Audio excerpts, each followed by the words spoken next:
Yeah, like I'll get like Amber Alerts on my phone, and like that noise, I'm like, Oh, okay, like it's over. The it's nukes are the here. worst. Like It's the worst. every time. You're always so afraid to just look at it to see what it is, and it's not great to say, but sometimes you're just like, oh, it's just an Amber Alert. Thank God, you know. It's And like yeah, we're not because like we're not we're not being bombed yet, so it's good. They're coming to get you, Barbara. When there's no more room in hell.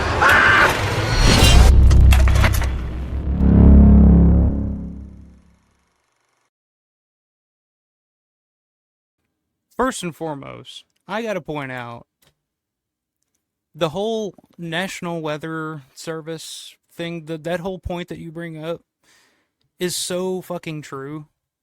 Um, because I grew up in Kentucky, and we had every year there was always a tornado season. And I grew up, we knew what to do. Tornadoes are coming, whatever. So I grew up terrified of tornadoes. And you're absolutely right when you say that when so you're like you're sitting there watching TV, you're watching something, I was probably watching wrestling or something like that growing up, and all of a sudden you'd get that and it would just scare the living shit out of you because it felt like there was an interruption to your life, and there was something to be afraid of, and things I couldn't explain it, and I've never thought of it. I've always I kind of attributed it to it because one of the aspects of like I said, the first zombie movie I ever saw was Tom Savini's Night of the Living Dead from 1990. And one of the most effective things about that movie that I think kind of got my attention, the first time I really saw this in a movie, was when they discover the TV upstairs and they plug it in, and there's the emergency broadcast system on the screen. There's no news or news guy yet. It's just and it reminded me so much of like when the tornado was coming, and then we'd get those tornado warnings on TV, and how that always scared the shit out of me. So there is something psychologically there to that aspect of Romero's films, the use of the TV, and the idea. It's like right here on my screen, the scroll at the bottom with the emergency rescue stations. It's like that has always been such a fascinating aspect of Romero's films to me, is his use of the news and media and the emergency broadcast system. And you point out in that video as well the idea that the beauty of a zombie apocalypse, and being able to use use the news, and the whole, it's a slow boil is what you put it as. It's like if somebody drops a nuke on us, and the world ends that way, it's like we don't have time to slowly digest everything the way that we do in a zombie apocalypse, like in George's films. And I don't know, just the way that when I saw that in your video, I was just like, man, it like totally put two and two together for me for the first time. I was just like, yes, there is something about that damn transmission, that screeching sound, the lifeless robotic voice, telling you that there's danger on the way and to be prepared. And that is so prevalent in George's films. All the way through, and I think that's one of the most magnetic parts of George's films to me, is his use of that fear that I had as a child when the tornado warnings would come up. So yeah, just I just wanted to say like that's probably like the one part that was the first moment in your video where I was just like, holy shit, like the light bulb just came off. So how did you feel like when you first started watching, when you started thinking about these films on that level, like when did you kind of put those two things together? Like what about that hit you to where you were like, oh, I see what he's doing there? It's a good question. I guess maybe it's always the case that you kind of feel called out, maybe. Like if a movie really speaks to you, like if its criticism really jumps out at you, there's an element of like, oh, it's actually calling out me a little bit. Um, Yeah. I think because I can relate to what you're talking about with like the emergency broadcast stuff, like just kind of being scary. Because that's for some reason just like I have childhood memories of that where it's like, I'm like in bed or I'm on the couch or something and I'm kind of snuggled up in a blanket and maybe I'm watching like a movie or a cartoon or whatever. like I'm just kind of enjoying my night or my day, whatever, and I'm getting comfortable, like, not a care in the world.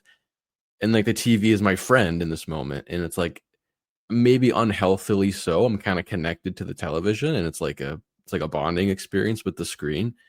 And then it's like in the at the drop of a dime, like it's not my friend anymore. It's like, oh, here's this beeping, like this authoritative, like cold voice on the screen. And it made me kind of scared. I'm like, what happened? Like I thought we were friends, you know what I mean? Something else, there's Why are something you unhealthy. doing this to me? Exactly. It's like you start to personify the TV a little bit. It's like, wait a minute, like we're friends. Like I thought you were here to be nice to me, and now you're telling me like scary things and making me feel afraid. Um, and so I remember that when I was a kid, and I think that just kind of popped back in my head when I saw Dawn of the Dead. I was like, man, like these people are really like they put a lot of stock in the television. And actually, I think I mentioned Night of the Living Dead in this video too. Yeah. Just like how that's the impulse is like, you know, the TV is our best friend. Like when things are going down, the TV, like we got to find a TV. We got to set up a TV. We got to get the antenna going. We got to get a signal. We got to turn this on, see who's talking. Cause like societally, it's like they just all have this bond with the television. Like it's their friend. And I think Hmm. and I could relate to that where I was like, like maybe I've put a little too much stock in the TV.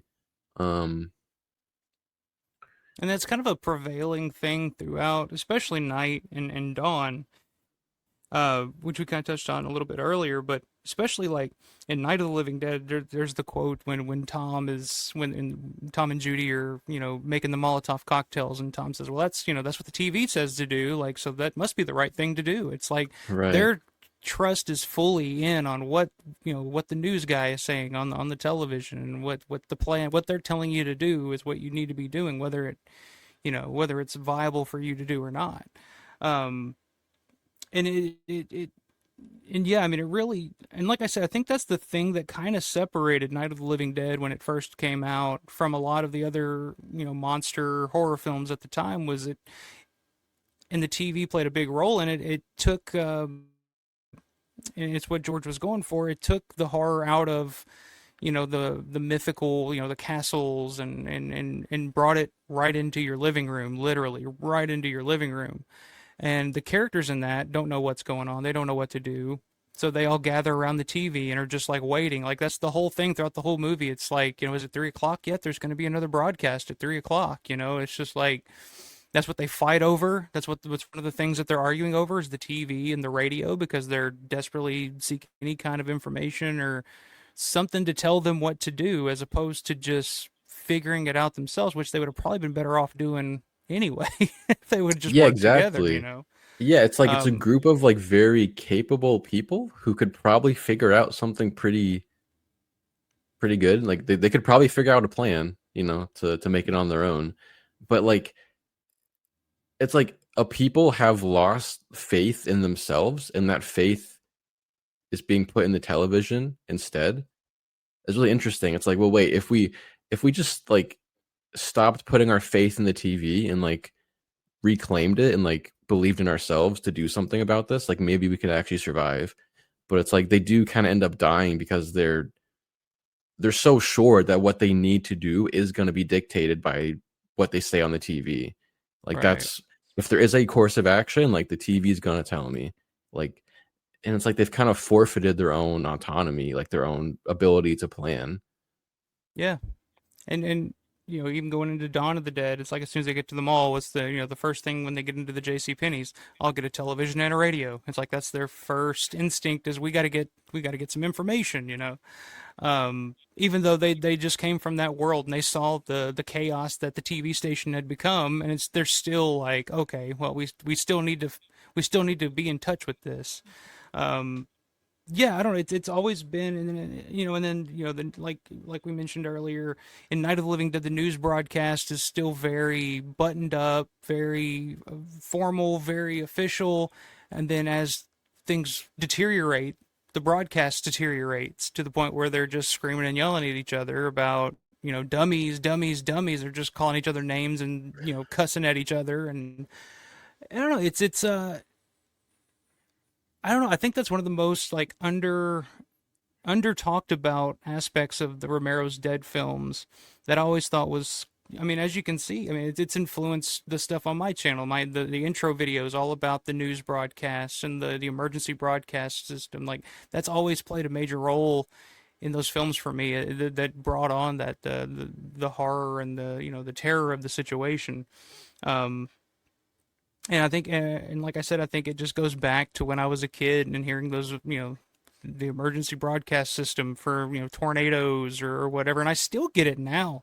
I still feel that way now. Like if I'm like driving down the road, listening to the radio or something like that, and they do like even just like a test, they do like the weekly test pattern or something sometimes around here where you hear that, it's still like there's a sense of fear that hits me all of a sudden. It's like, oh my God, what's going on? Are we being bombed? Is it the Russians? What are we doing here? What's going on?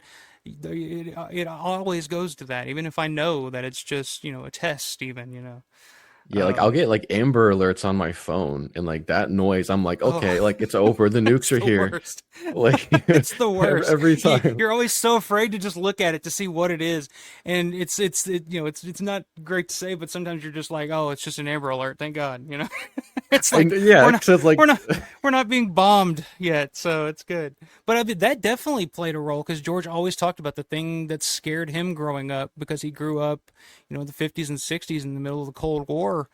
The thing that always he was terrified of the bomb, because he grew up, they had to do drills and they were always on the verge of nuclear war back in the day, and he was always so that definitely played a role in influencing George's stuff, and I think that probably seeped in, especially when it comes to those broadcasts that he incorporated into the films.